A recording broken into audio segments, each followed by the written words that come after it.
Hace un siglo, un intrépido explorador llegó al remoto bosque nuboso de Perú, en Sudamérica. No se imaginaba que estaba a punto de descubrir uno de los sitios arqueológicos más importantes y misteriosos que el mundo había visto: la ciudad perdida de Machu Picchu. Machu Picchu fue construida por los incas. Hace 500 años, su enorme imperio ocupaba la mitad de Sudamérica, rivalizando con el tamaño de la antigua Roma. Pero su historia se perdió durante siglos. Pero llegó un punto en que todo eso cambió. Aquí, en este rincón remoto de los Andes, esta espectacular maravilla del mundo antiguo por fin revelaría la verdadera magia de los incas a todo el planeta. En este programa relataré la excepcional historia del descubrimiento de Machu Picchu. Descubriré cómo era la vida para el pueblo que vivía en este extraordinario lugar. Vaya con la tecnología antigua. Y me encontraré cara a cara con una momia antigua helada de hace 600 años. Es extraordinario. Es como... nunca había estado tan cerca de un inca. E intentaré aclarar los misterios de Machu Picchu. ¿Quién construyó esta magnífica ciudad en uno de los lugares más imposibles que te puedas imaginar y por qué? Esta es la primera prueba escrita sobre Machu Picchu y su conexión con los incas. Este es uno de los sitios arqueológicos más extraordinarios del mundo y su descubrimiento fue tan impresionante como el lugar en sí mismo. Esta es la historia de Machu Picchu. Machu Picchu. Los mayores descubrimientos con Dan Snow.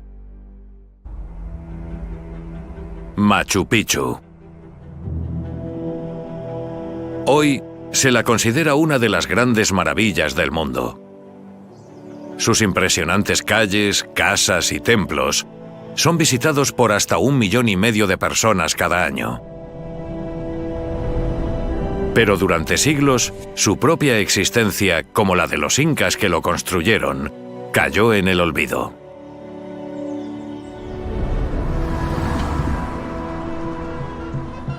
Mi viaje de descubrimiento comenzó en Cuzco, en el sur de Perú. Esta animada ciudad en lo alto de los Andes está a unos 500 kilómetros de la capital moderna, Lima. A primera vista parece española. Pero profundizando un poco, se encuentra un pasado increíble más antiguo. Hace 500 años, este era el corazón latiente del pueblo de los incas. Cuando Enrique VIII era rey de Inglaterra al otro lado del Atlántico, el imperio inca era uno de los más grandes del mundo, tenía más de 12 millones de súbditos y abarcaba más de 4.000 kilómetros. Todo empezó con un hombre, el emperador Pachacuti. Pachacuti era el Julio César o Gengis Khan de Sudamérica.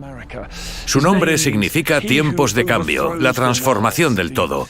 Cuando llegó al trono, los incas controlaban Cuzco y varios valles vecinos. Para cuando terminaron, él y sus sucesores, los incas habían extendido su poder por miles de kilómetros de Sudamérica.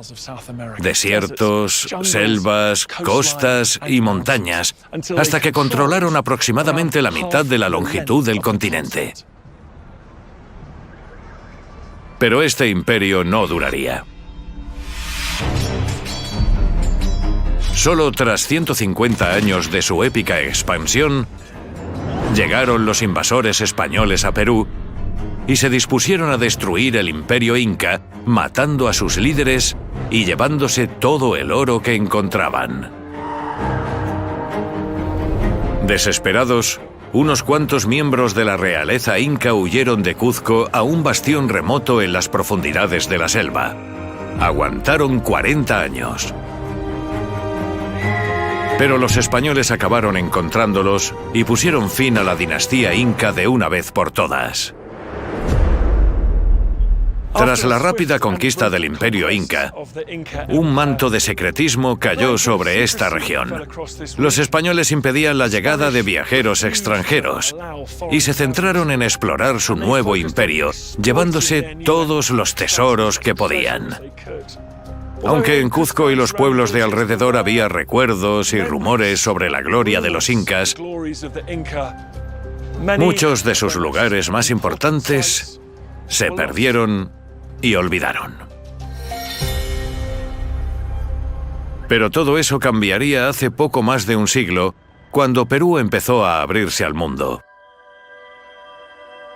Y ruinas magníficas como estas a las afueras de Cuzco empezaron a conocerse. Parte ciudad y parte fortaleza se eleva sobre la capital inca. Este es uno de los edificios históricos monumentales más impresionantes que he visto en cualquier lugar del mundo. Fijaos en el tamaño de estas piedras y lo bien labradas que están. ¿No resulta sorprendente que, cuando se corrió la voz sobre ruinas incas como estas por todo el país, buscadores de tesoros y aventureros empezaran a llegar a Perú? Indicios de estructuras incas espectaculares cautivaron la imaginación de varios exploradores, como un catedrático estadounidense llamado Hiram Bingham. Bingham tenía 34 años, trabajaba en la Universidad de Yale y era ambicioso. Quería realizar hallazgos. En 1909 vino a Perú por primera vez y cuando llegó a Cuzco lo primero que hizo fue visitar esta inmensa fortaleza en las colinas por encima de la ciudad y quedó alucinado. Dejó un diario lleno de vívidos relatos de lo que vio en su viaje y describiendo este lugar dijo que estos muros parecían construidos por gigantes y que era la obra humana más espectacular que había visto. Encantado con lo que había presenciado en Cuzco, Bingham se embarcó en la misión de descubrir más ruinas incas y, en concreto, el último asentamiento legendario de los incas, que se rumoreaba estaba en las profundidades de la selva peruana. En aquella época, la única descripción que había de la misteriosa última ciudad inca era de relatos dejados por los españoles. Describían un bastión inca remoto en terreno salvaje, unos 240 kilómetros al norte de Cuzco. En 1911, Bingham regresó a Cuzco con un equipo de 6 hombres resuelto a encontrar la misteriosa ciudad perdida. Empezó a investigar y no tardó en encontrar una pista. Unos días después de llegar a Cuzco, Bingham recibió un soplo de un profesor al que el dueño de una taberna le había contado que había un sitio inca al oeste de la ciudad, por encima del río Urubamba. La investigación de Bingham sugería que la ciudad perdida estaba en otro lugar, pero decidió hacer caso del soplo y se encaminó al noroeste, en esa dirección, bajando por ese valle. Aunque no tenía garantía de éxito, contrató a un intérprete local y se marchó por un sendero de tierra desde Cuzco hasta las profundidades de la selva. Yo comencé mi viaje en un medio de transporte moderno, pero no por mucho tiempo.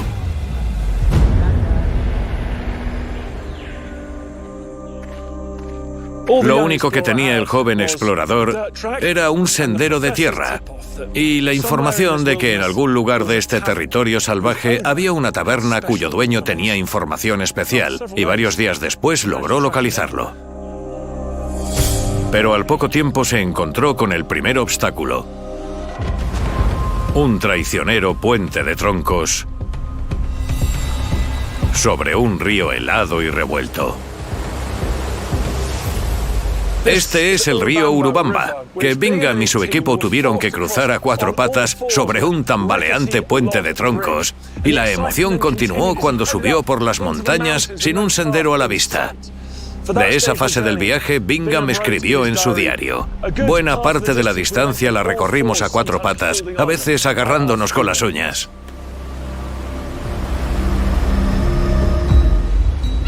Ascendiendo más de 4.000 metros, el viaje hacia las montañas fue tan agotador como espectacular. Cuando el camino se endureció, el equipo de Bingham empezó a abandonarlo.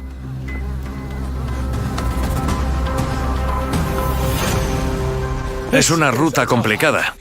Hace mucho calor y humedad. A esta altitud hay menos oxígeno en el aire. Me estoy quedando sin aliento y me están atacando los bichos. Puedo comprender por qué algunos de sus hombres decidieron que estaban hartos y se dieron la vuelta. Tampoco pudieron usar este precioso camino inca que en ese momento habría estado oculto por la maleza, inutilizado durante siglos. Igual que los romanos 1000 años antes, los incas tenían una impresionante red de caminos que se extendía a lo largo de más de 40.000 kilómetros, atravesando su imperio entero desde Colombia a Argentina. Yo estaba recorriendo el famoso camino inca que conecta Cuzco con Machu Picchu. Pero Bingham no tenía ni idea de que esto estaba aquí, ni tampoco sus compañeros. Estaba cubierto por la selva. Debió sentir una mezcla embriagadora de expectación, agotamiento y terror. Bingham había llegado hasta aquí, había arriesgado su vida, pero podría ser para nada. Hace 100 años, esto era prácticamente territorio inexplorado. Él describió cómo tuvo que escalar paredes verticales y enfrentarse a la amenaza de las serpientes. No es coincidencia que las películas de Indiana Jones, a las cuales rindo homenaje con este sombrero, se basaran en parte en esta aventura tan real. Después de varios días de caminos traicioneros, el 24 de julio de 1911, Bingham finalizó otra subida empinada más. Entró en una pequeña estructura inca.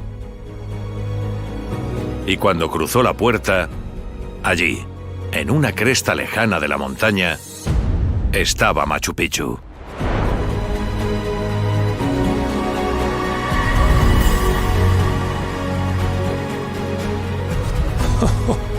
¡Hala! Es lo más maravilloso que he visto en mi vida. Mirad cómo el sol ilumina esa ciudad en la cumbre. Después de casi haberse rendido, la determinación de Bingham por fin dio fruto. Quizás sea por el largo camino hasta llegar aquí o por el agotamiento, pero creo que es mucho más especial porque me he esforzado para llegar aquí. Muchas cosas en la vida son decepcionantes cuando las esperas con muchas ganas. Eso no es cierto respecto a Machu Picchu. Aquí, en esta remota montaña, había una ciudad perdida hacía mucho. Pero Machu Picchu ocultaba muchos misterios. Y encontrarla era solo el principio.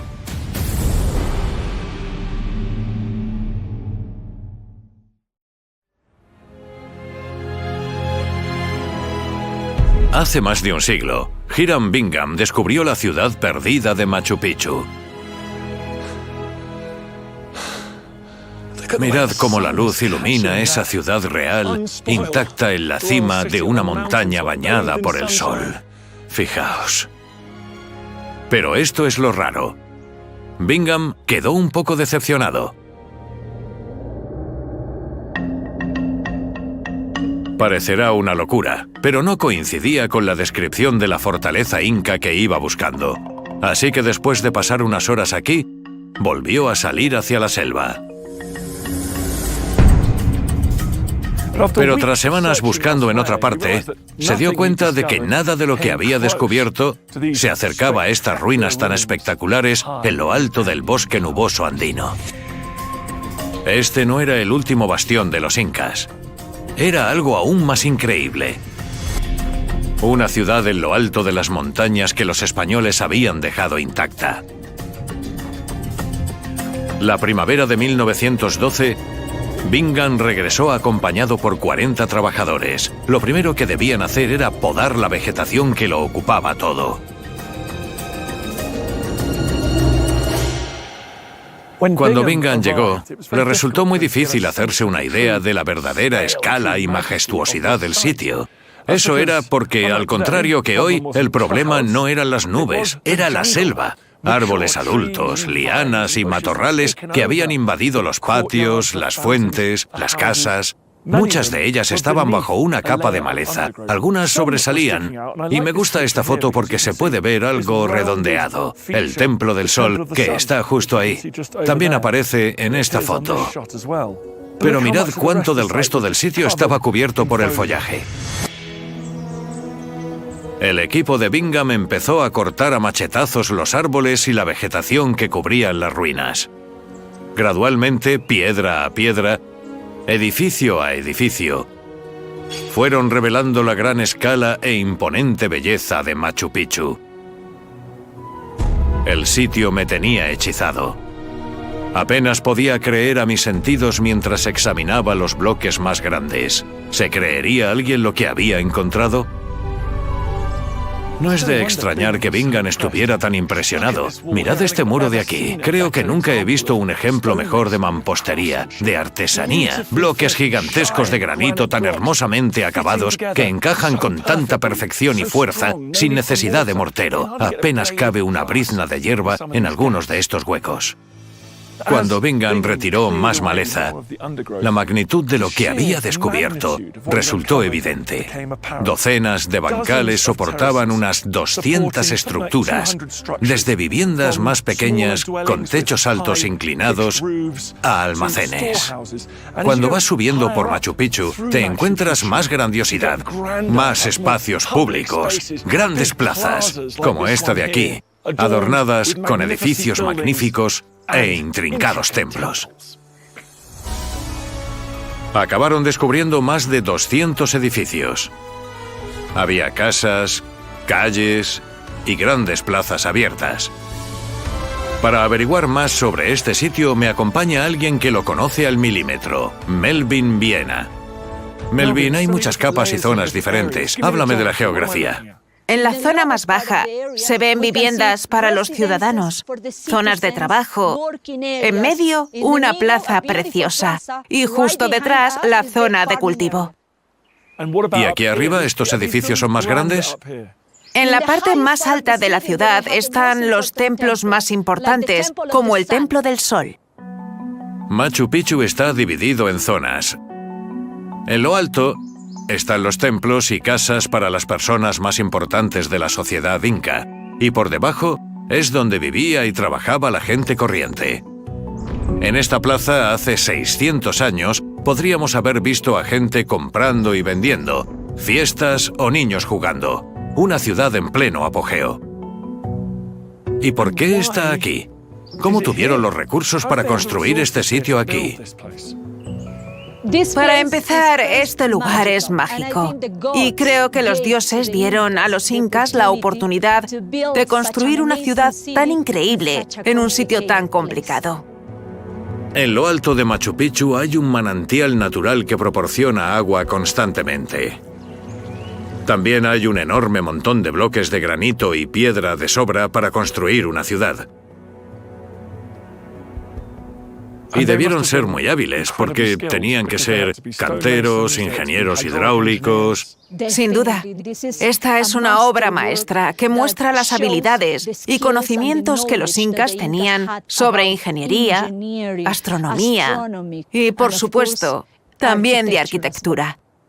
No tenían herramientas de hierro, no tenían caballos ni burros, así que es una hazaña increíble. ¿Sabes cuál es el secreto? El trabajo en equipo. Porque un bloque como ese pesará probablemente 60 toneladas y podrías decir que es imposible que lo movieran hombres. Pero es posible cuando todos se centran en el mismo objetivo. Los incas no vivían como individuos, sino siempre en comunidad, en equipo. Cuesta imaginar la sangre, sudor y lágrimas dedicados a construir un lugar tan increíble. Pero ¿por qué dedicar todo ese esfuerzo para construir Machu Picchu en lo alto de estas remotas montañas? La respuesta podría encontrarse en el punto más alto de la ciudad, donde se encuentra esta misteriosa aguja de piedra.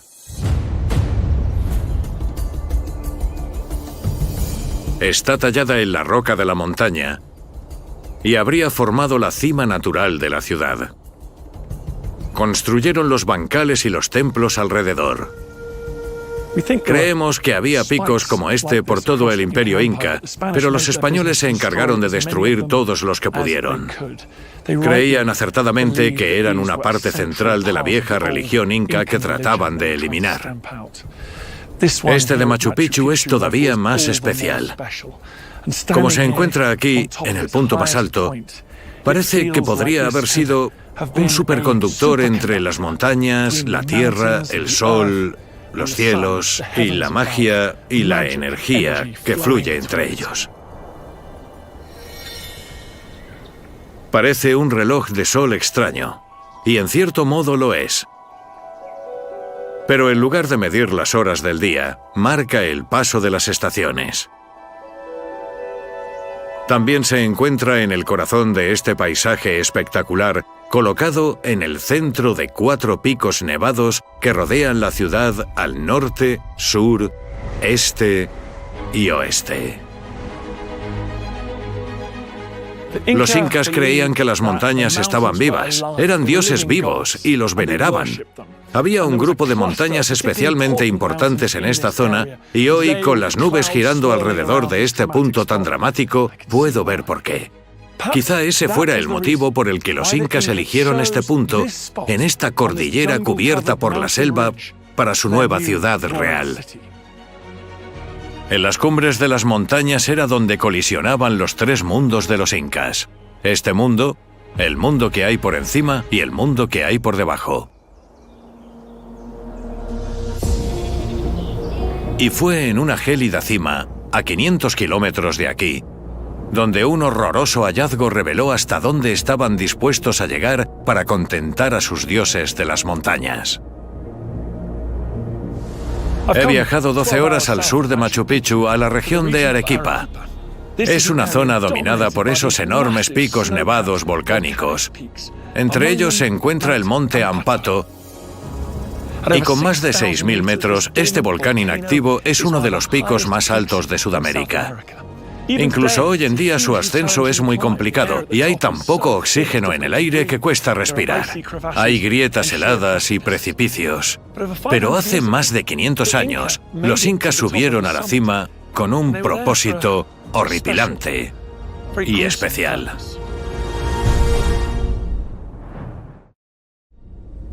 En 1995, el arqueólogo Johann Reinhardt se dispuso a explorar el monte Ampato.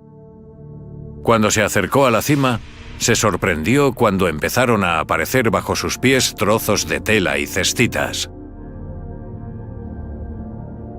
Os podéis imaginar la sorpresa de Reinhardt cuando empezó a ver otros objetos en la nieve, trozos de cerámica, conchas, ofrendas de comida. Según iban subiendo, más y más objetos emergieron del hielo. ¿Qué hacían ahí arriba? ¿De dónde habían salido? Pero nada los preparó para lo que encontraron después. A unos metros de la cima, Reinhardt descubrió el cuerpo de una niña de 13 años, congelado en la nieve. Envuelto en telas, su cuerpo llevaba congelado varios siglos, enterrado en una gélida soledad. Esa niña había sido un sacrificio humano de los incas. Hoy en día, esta extraordinaria momia de las nieves está conservada a temperaturas bajo cero en una cámara especial en el Museo Santuarios Andinos en Arequipa. Normalmente solo se puede ver a través de 3 capas de cristal protector y casi en la oscuridad. Me han dado permiso para verla cara a cara, pero no sin antes ponerme un traje especial para protegernos ambos de una posible contaminación dañina. Madre mía. Es como un cuchillo. Como un cuchillo, vale. Sí.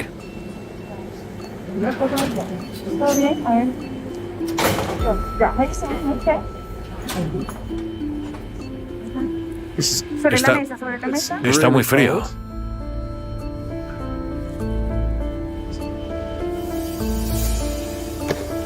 Es un momento increíblemente tenso. Siento que somos responsables de uno de los mayores tesoros de la historia.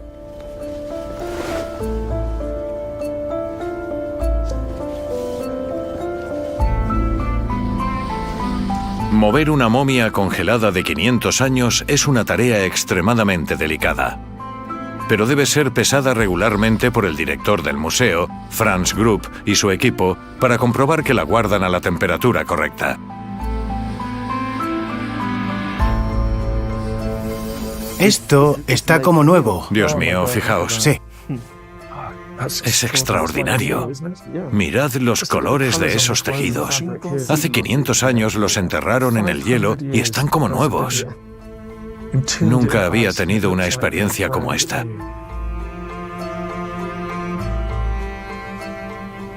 Nunca había estado tan cerca de una inca, un ser humano.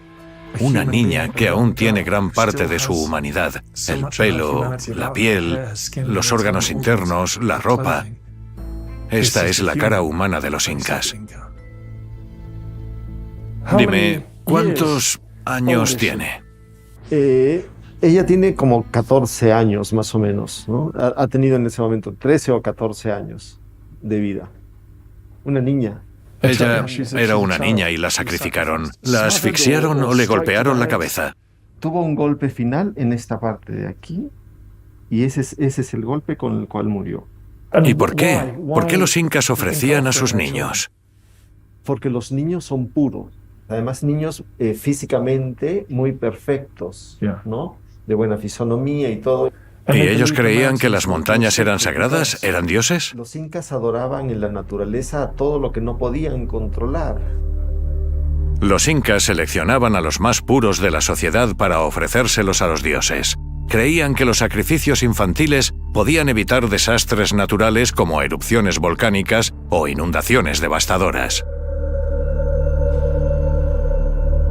¿Sabemos de dónde venía esta niña? ¿Era de la zona? Los textiles son de la cultura inca y probablemente hechos en el Cuzco. En Cuzco. Probablemente. Reunían a los niños en Cuzco y recorrían con ellos todo el imperio durante meses o incluso años antes de sacrificarlos. Podéis imaginaros a la niña caminando por las grandes plazas de Machu Picchu antes de acabar en lo alto de la montaña donde la matarían. Este museo alberga varias momias congeladas halladas en las cumbres, vestidas con sus mejores galas y rodeadas de objetos especiales de plata y oro. Incluso muñequitas vestidas igual que los niños, literalmente congeladas en el tiempo. Una conexión increíble con el pueblo inca. Extraordinario. Es como una gran enciclopedia de todo lo que sucedía en el tiempo de los incas. Vale. Bueno, ha sido una de las experiencias más intensas que he vivido. Ya había trabajado con restos humanos antes, pero eran huesos, esqueletos. Nunca había levantado a alguien que pareciera tan vivo y tan humano como esa chica. No hacía más que pensar, ¿por qué una familia estaría dispuesta a renunciar a lo más valioso del mundo? ¿Por qué sacrificarían a uno de sus propios hijos? Hoy nos resulta muy difícil comprenderlo. Es un recordatorio aleccionador de que a pesar de lo que admiramos de los incas, la vida bajo su gobierno seguía siendo brutal.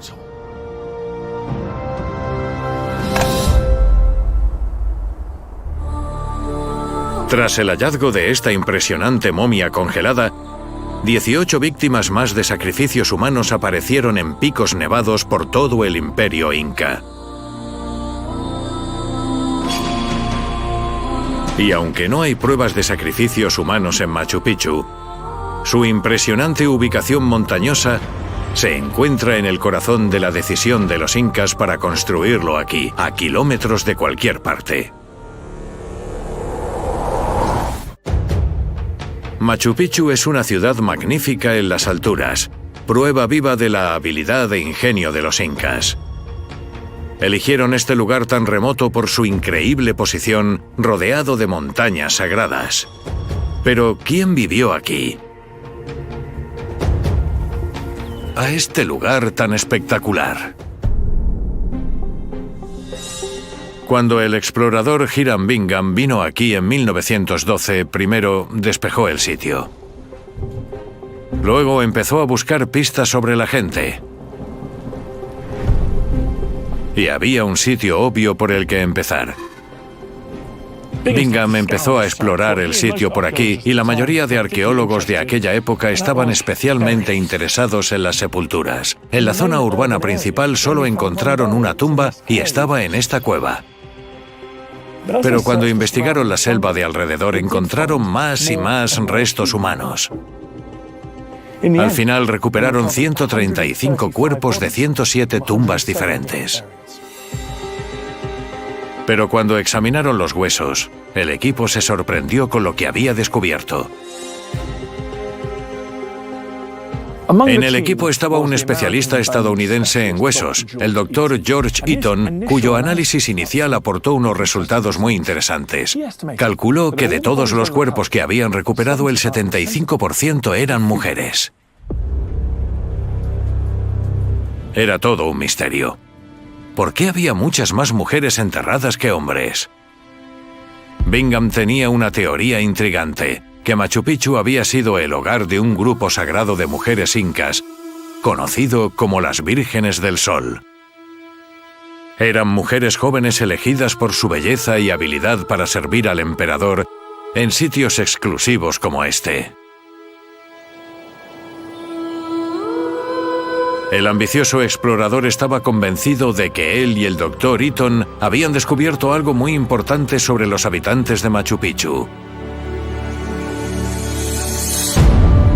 Pero había un problema con esta idea. La teoría de Bingham sobre un santuario en la montaña para las mujeres más hermosas del Imperio Inca cautivó la imaginación de muchas personas. El problema es que era una patraña. El análisis de los huesos estaba equivocado. El Dr. Eaton estaba acostumbrado a trabajar con huesos caucásicos y afroamericanos. Los huesos hallados aquí eran más pequeños y tenían características más delicadas, así que se confundió. Y ahora sabemos que los restos hallados eran de hombres y mujeres al 50%. La teoría de Bingham de las Vírgenes del Sol se quedó en nada y volvieron a empezar de cero. Aparte de los huesos, las tumbas contenían algunas pistas sobre el pueblo de Machu Picchu. Bingham envió cajas de sus hallazgos funerarios a Estados Unidos y decidió seguir explorando la ciudad. Bingham regresó 2 años después, en 1914, resuelto a aprender más sobre este misterioso lugar, pero un cambio en el gobierno peruano se lo impidió. Solo 3 años después de que hubiera descubierto Machu Picchu, Bingham fue expulsado de Perú repentinamente. Las cajas que había enviado de vuelta a Estados Unidos permanecerían en la Universidad de Yale casi un siglo. Pero en 2011, por fin, fueron devueltas al Museo de la Casa Concha en Cuzco, donde revelaron algunos secretos sorprendentes sobre el pueblo de Machu Picchu. He quedado con la experta en huesos, Elsa Tomasto, para aprender más. ¿Qué tenemos aquí? Estas son las cajas que contienen los huesos que llegaron de Yale. Todo esto lo encontró Bingham y volvió a Perú después de 100 años. Sí, un siglo entero. Cuando los arqueólogos volvieron a examinar los restos, lo que descubrieron les asombró y cambiaría por completo nuestra comprensión de Machu Picchu. Habían reconstruido algunos cráneos, incluso yo puedo ver que tienen un aspecto inusual. Mira esos cráneos. ¿Qué les pasa? Les cambiaron la forma cuando eran niños. Vendaban algunas zonas para que el cráneo creciera en la dirección contraria. En algunas partes del Imperio Inca, los padres vendaban las cabezas de sus bebés para darles esta forma tan distintiva deliberadamente. Nunca había visto nada igual. Es increíble. ¿Por qué la gente moldeaba la cabeza de sus hijos? Formaba parte de su identidad. Por ejemplo, hacían estas cosas para ser similar a la montaña y también cambiar sus habilidades. O quizá les hacía más listos. Sí. Así que los miembros de la comunidad intentaban deliberadamente alargar el cráneo. Sí. Todos los padres quieren lo mejor para sus hijos. Y hace 600 años, algunos padres creían que esta era la manera. Otros cráneos hallados en Machu Picchu tienen formas extrañas por motivos diferentes. La parte de atrás está plana porque ataban a los bebés a tablas durante largos periodos mientras los padres trabajaban. La gente de las tierras altas suele mostrar este tipo de modificación y la gente de la costa suelen mostrarlas de otro tipo. El hecho de que se encontraran ambos tipos de cráneos en Machu Picchu revela una verdad fascinante sobre la ciudad. Estos individuos no eran originarios de la zona. Eran miembros de otras tribus conquistadas por los incas durante su rápida expansión. ¿Qué nos dice esto sobre la vida en Machu Picchu de estas personas de diferentes partes del imperio? En Machu Picchu había una clase social de sirvientes. Los incas tenían una práctica según la cual escogían a niños desde los 8 o 9 años de edad para realizar diferentes servicios. Tenían sirvientes de distintos tipos que provenían de diferentes partes del imperio. Las formas de estos cráneos revelan que muchas de las personas que vivían y morían en Machu Picchu pertenecían a una clase de sirvientes de élite adiestrados desde la infancia y llevados desde otras partes del imperio para servir a sus amos incas. Para unir el imperio, por así decirlo, traían a niños de todo el imperio y los criaban para ser sirvientes o constructores o artistas. Sí. Vaya, Sí. ¿se los llevaban de niños y nunca regresaban a su casa? No, nunca. No, era como un control de la población. El imperio era tan grande que necesitaban controlar a la gente y lo hacían trasladándola. Era una forma inteligente de transportar a trabajadores cualificados allá donde los necesitaban y mantener un imperio enorme bajo control. Es fascinante que los incas escogieran a personas de todo el imperio para que vinieran a vivir y a trabajar a Machu Picchu. Eso, junto con el tamaño del sitio y la magnificencia de los edificios, sugiere que se trataba de un asentamiento importante. Para los expertos fue un punto de inflexión. Y hay más pistas sobre la gente que vivió en Machu Picchu. Si sabes dónde buscar. Yo iba a descubrir cómo era exactamente la vida de la gente en la cima de la sociedad inca. ¿Quiénes habrían vivido en una gran casa como esta?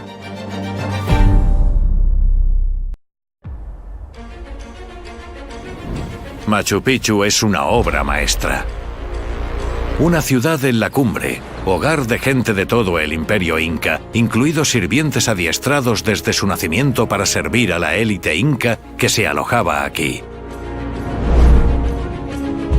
A día de hoy hay partes especiales de Machu Picchu que la gente corriente no solía poder visitar.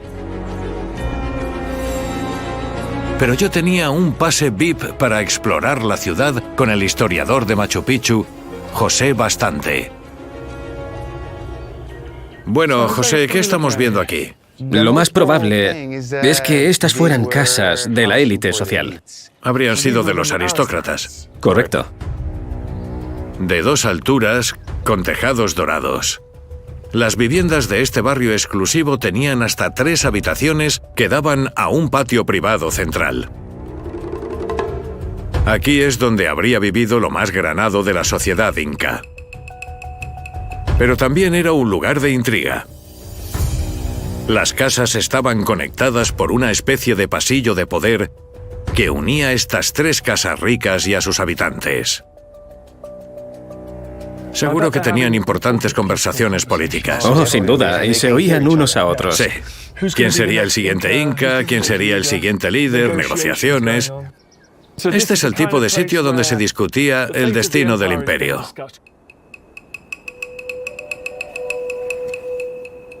¿Y cuántas personas habría habido en este espacio? Bueno, aproximadamente podemos contar unas 8 personas. Los miembros de la élite podían tener más de una esposa.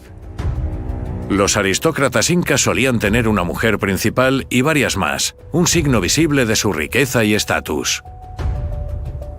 Así que habrían estado apretaditos. Sí, seguro. En Machu Picchu vivían unas 400 personas, desde aristócratas a sacerdotes, astrónomos, artesanos y sirvientes. Pero incluso en las casas de los ricos faltaba algo sorprendente. ¿Qué son estos nichos en las paredes? Bueno, hay que recordar que los incas no tenían muebles, así que necesitaban un sitio para poner sus objetos. No había sillas, ni muebles de madera. Ni muebles, ni cajones, ni mesas. Comían en el suelo. ¿Y dormían en el suelo? Sí. Vale. Solo el emperador tenía permitido sentarse en un taburete, y solo medía 20 centímetros de alto. Pero si ahí era donde vivían los amos, ¿dónde estaban los sirvientes? Esto se habría utilizado como cuartos para los sirvientes. ¿Estos de aquí? Sí. Menudas vistas. Sí, son impresionantes. Pero, ¿ves esa línea de ahí? Vale. A ambos lados de ese camino hemos averiguado que hay casas donde vivía la mayoría de los sirvientes. Así que tenían que darse un buen paseo para bajar el valle y luego subir por la montaña. Bueno, si estás preparado, puedes hacerlo en 40 minutos. A lo mejor tú sí, no sé yo. Caminando por las casas de la gente que tenía su hogar en Machu Picchu, empecé a hacerme una idea de su vida cotidiana. Las intrigas y rivalidades de las clases altas, los trabajadores y sirvientes realizando sus tareas cotidianas, tejiendo y trabajando el oro, cocinando y cultivando alimentos. Pero Machu Picchu no era un paraíso autosostenible. Los análisis del sitio muestran que en el 90% de los bancales de cultivos que lo rodean, solo crecía un tipo de maíz, y no era suficiente para alimentar a todos los que vivían aquí. También se han encontrado restos de alimentos más variados y exóticos como fruta de la pasión, cacahuetes y ajo, algo imposible de cultivar en la ladera expuesta de la montaña. Pero de dónde venían y cómo llegaron hasta aquí era un misterio. Entonces, en 1932, solo a 35 kilómetros de aquí, se descubrió algo increíble.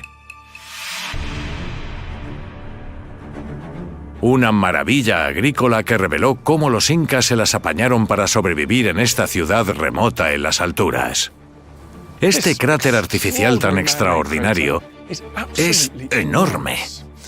En el que estoy ahora mide como 30 metros de profundidad, y no solo es bonito de ver, sino que producía alimentos en abundancia, algunos de los cuales podrían incluso haber llegado a Machu Picchu. Y esta no era una simple granja. Era un gigantesco laboratorio de comida. Encaramados a 3.500 metros de altitud en lo alto de una meseta entre Cuzco y Machu Picchu, los espectaculares bancales de Moray dominan el paisaje.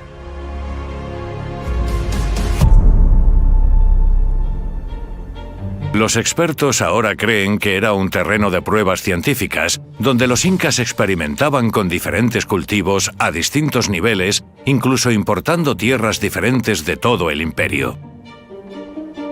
La ciencia que hay tras estos bancales enormes es muy interesante. Por ejemplo, la piedra de estos muros absorbía el calor del sol durante el día y lo irradiaba por la noche, protegiendo los cultivos de las frías temperaturas de la montaña. Y luego hay bancales a diferentes alturas según su relación con el sol y el viento. Eso significa que hay temperaturas diferentes. De hecho, hay un cambio de 12 grados de arriba a abajo. Así que podían cultivar alimentos de todo el imperio en muchos microclimas diferentes. Aquí los incas podían cultivar quinoa, patatas, tomates y calabazas. Cultivos que no sobrevivirían de forma natural en las regiones más inhóspitas de su imperio. Y esta increíble tecnología no era solo una gran fuente de comida, sino que también era una herramienta poderosa que usaban para expandir su imperio. Los incas conquistaron cientos de tribus en tan solo un par de generaciones, pero no lo hacían usando la fuerza bruta y la violencia. También utilizaban la diplomacia y sitios como este eran cruciales porque aquí podían cultivar muchos alimentos. Luego los guardaban en almacenes enormes y los distribuían por todo el imperio. Eso significaba que el acuerdo era muy sencillo. Si tú desempeñabas el papel que te daban los incas, te proporcionaban cerveza y comida. Incluso a lo mejor tierras y una casa. Pero, por si acaso, los incas contaban con un gran ejército permanente. Era una táctica inteligente que les permitió expandir su territorio a una velocidad increíble.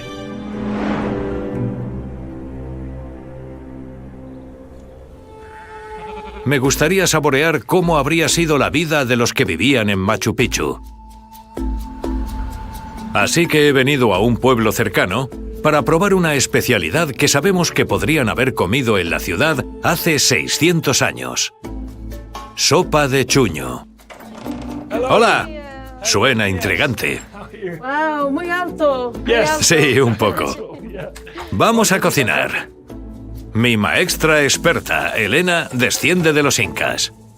Esta comida es muy tradicional. ¿Es la misma receta que se hace aquí desde hace siglos? Ese es de los incas. ¿De los incas? ¿Esto comían ellos? Sí, chuño. Por eso los incas son tan fuertes. Puse a prueba mi habilidad para picar. Esta sopa lleva todo tipo de ingredientes. Zanahorias, alubias, hierbas, carne y por supuesto el ingrediente estrella. Ayuda. Vale, allá vamos. Aquí están las patatas secas, pero están blandas. Es remojado. Han pasado toda la noche en agua. Estas estaban rehidratadas. Pero una papa deshidratada está tan dura como una piedra. Tradicionalmente se hacen en invierno. Solo hay que dejar las patatas fuera por la noche para que se congelen y luego secarlas al sol invernal. Y listo, una patata congelada y seca al estilo inca. ¿Y cuánto duran? 1 año, 2 años. 1 año o 2, genial. ¡Qué bien! Puedes meter unas cuantas en un petate y el ejército tendría raciones para una marcha larga. Es curioso, se comen patatas por todo el mundo, pero originalmente vinieron de aquí. Antes de que Cristóbal Colón llegara a América, ningún europeo había probado la patata. Sí. Hay compis, sica, martillo. Son nombres quechua para las patatas. ¿Se sigue hablando quechua en lo alto de las montañas con tu familia y vecinos? ¿Hablas en quechua? Es el mismo idioma que hablaban los incas. Sí, desde los incas. ¿Comes la comida de los incas? ¿Hablas el mismo idioma de los incas? ¿Tú eres inca? Sí. Claro, sí. Sí, Está bien. Mientras se cocinaba la sopa de chuño, había otra delicia inca que estaba deseando probar. Cerveza chicha. Ay, picha más. ¿Esto es chicha? Chicha. Vaya. Lo sujeto. Y está hecha con... De maíz. Está hecha con maíz. Tiene mucha espuma. Por Pachaterra. Pachamama, la Madre Tierra. Vale, eso es para ti. Gracias, Madre Tierra. Gracias. Salud. A los incas les encantaba la cerveza. Está hecha con maíz fermentado y la bebían todos los días en Machu Picchu. Aparte de regalarla, se usaba en ceremonias y la consumían en grandes cantidades en fiestas. Es natural, nada de azúcar. Naturales. Sí, sí, muy natural, sí. Nada de azúcar. Y ahora llegó el momento del plato principal. Sopa de chuño. Este es el gran momento. Muchas gracias. Vaya, qué buena pinta. A comer. Es muy inteligente que los incas usaran estas patatas secas. Las deshidrataban, las volvían a hidratar y ya está. Como la sopa de sobre de los incas. Deliciosa. Rico. Rico. Es maravilloso imaginar a la gente de Machu Picchu comiendo la misma comida que disfruté yo ese día. Eso hizo que pensara en este sitio de forma un poco distinta.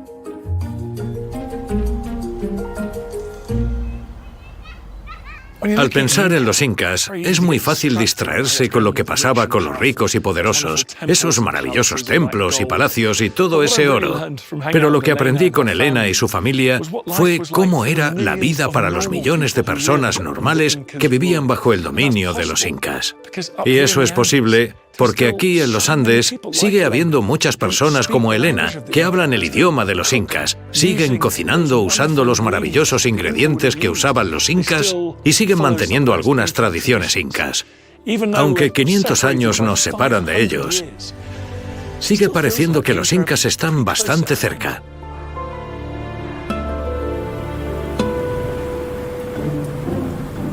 Ahora sabemos que las personas que vivían y trabajaban en Machu Picchu provenían de todo el imperio y que a pesar de las dificultades para cultivar alimentos, estaban bien alimentados y quizá incluso les daban una casa como esta en las afueras de la ciudad. Esta la han reconstruido y podéis ver lo eficaces que son estos tejados. Incluso en un día lluvioso como hoy, el agua choca con la capa exterior y cae goteando al suelo. Aquí dentro se está caliente y seco. Las paredes de estas viviendas habrían estado encaladas, pintadas con colores, habrían colgado textiles de ellas y en el suelo habría cómodas camas hechas con piel de llama. Es un recordatorio importante de que aunque nosotros veamos esto como una maravilla del mundo, para estas personas era su hogar. Pero hay una pregunta que sigue sin respuesta. ¿Quién construyó esta ciudad tan increíble? Durante siglos fue un misterio. En parte porque los incas no dejaron documentos escritos. Pero 70 años después de su descubrimiento, oculto entre antiguos documentos españoles, se encontró algo increíble que cambiaría la historia de Machu Picchu para siempre. Es muy emocionante. Está todo aquí.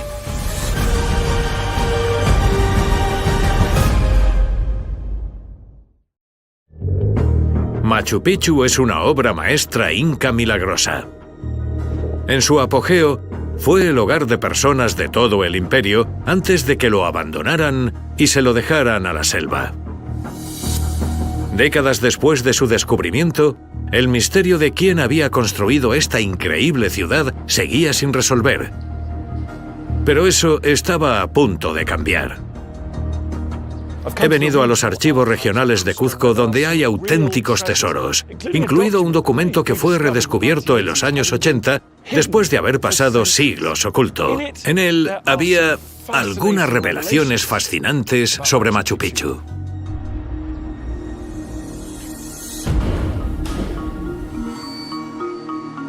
Aquí hay miles y miles de papeles españoles antiguos. El archivista Javier cuida de estos increíbles documentos, algunos de los cuales se remontan a unos años después de que los últimos incas abandonaran Machu Picchu hace 500 años.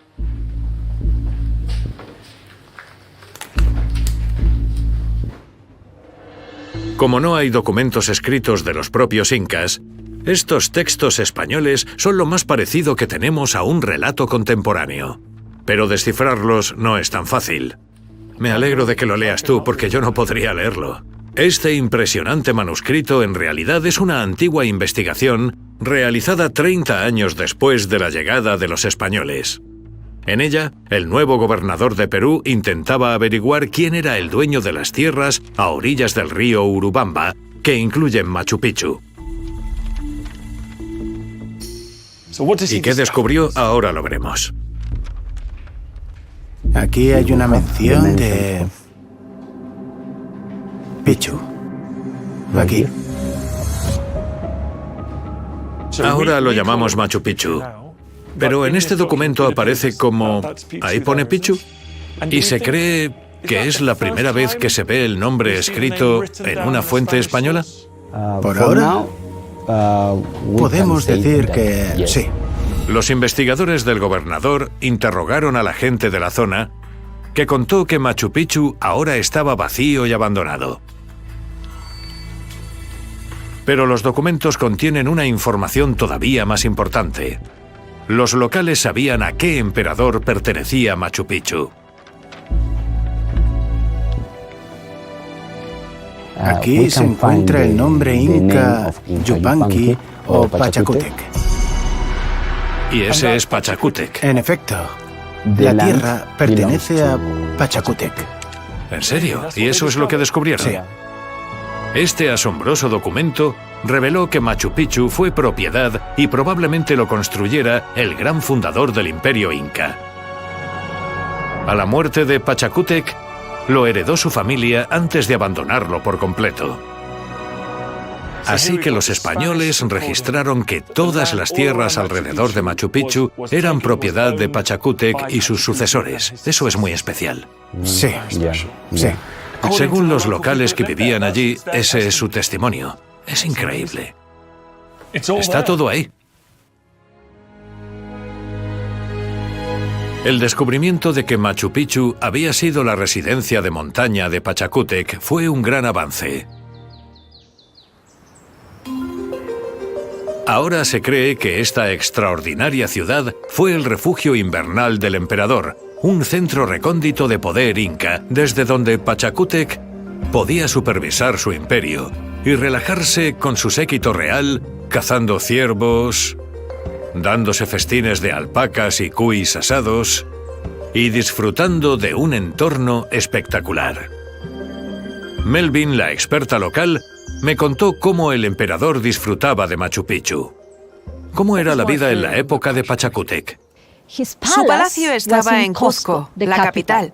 Pero este sitio era su residencia real favorita. Él solía huir del frío. Machu Picchu está en la selva, así que el tiempo, aunque esté nublado, siempre es agradable.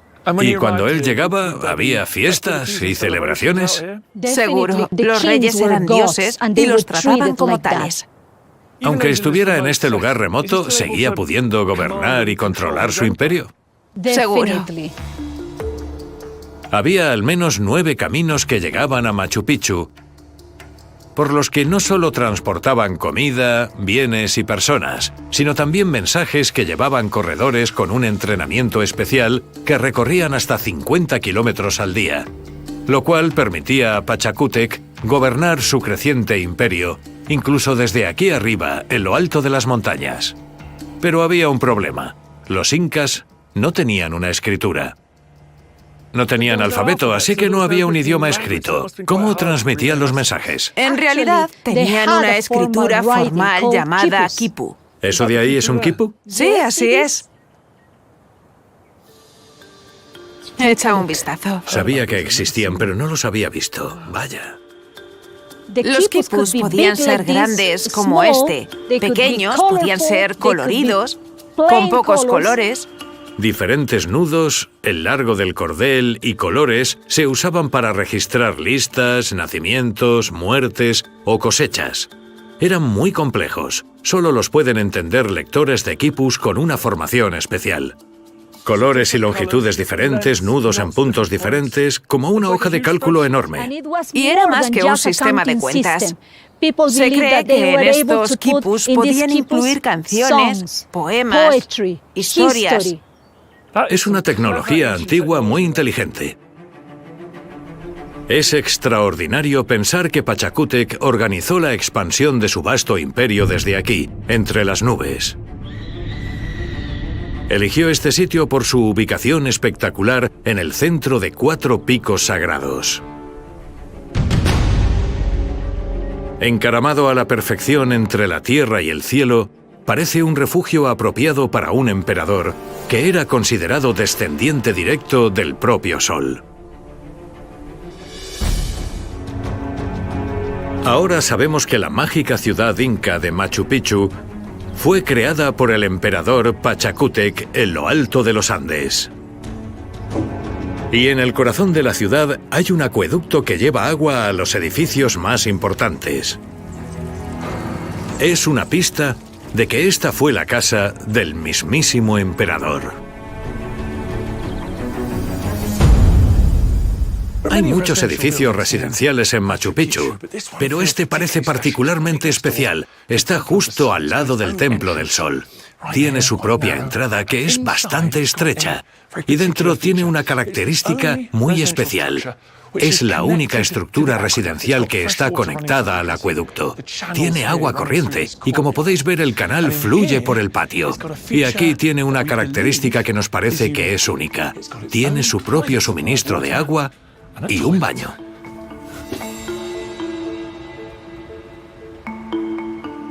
Aquí está. El agua del acueducto se acumula y se lleva los residuos por un desagüe que corre bajo este suelo.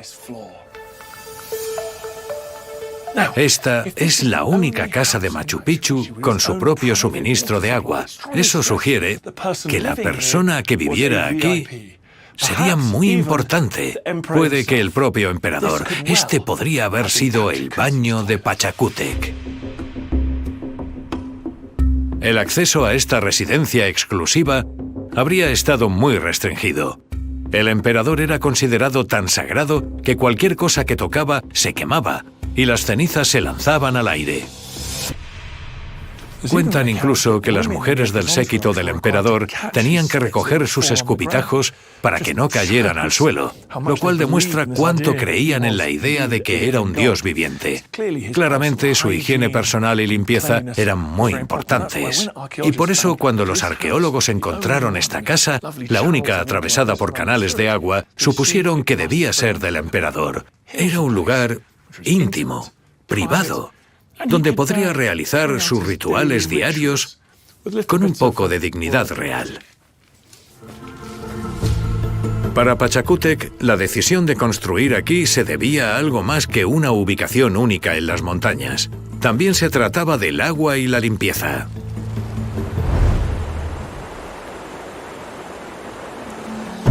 En los últimos años, los investigadores han explorado el profundo valle bajo Machu Picchu y un sitio misterioso que hay justo a la orilla del río. Aquí hay mucha agua. No solo llueve más que en casi cualquier sitio de América del Norte o del Sur, sino que estas colinas están repletas de manantiales y el río Urubamba fluye por el fondo del valle.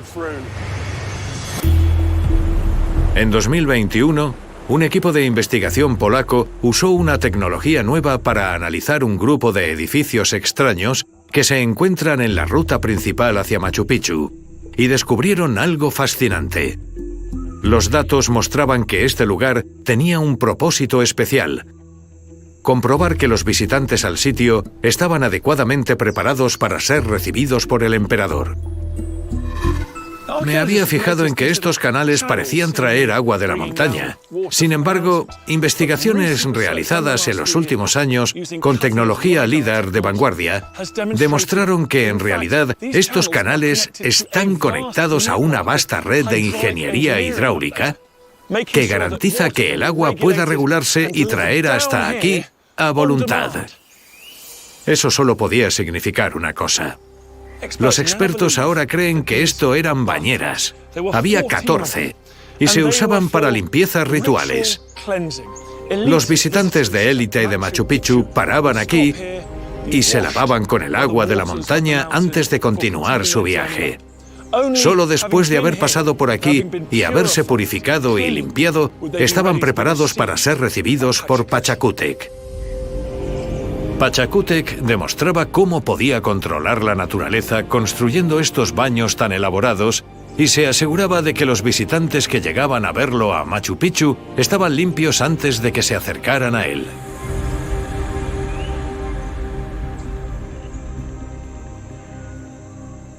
Machu Picchu es un mundo de montañas y agua. Hay hasta 85 estructuras por la zona diseñadas para controlar su flujo a través de edificios y ladera abajo.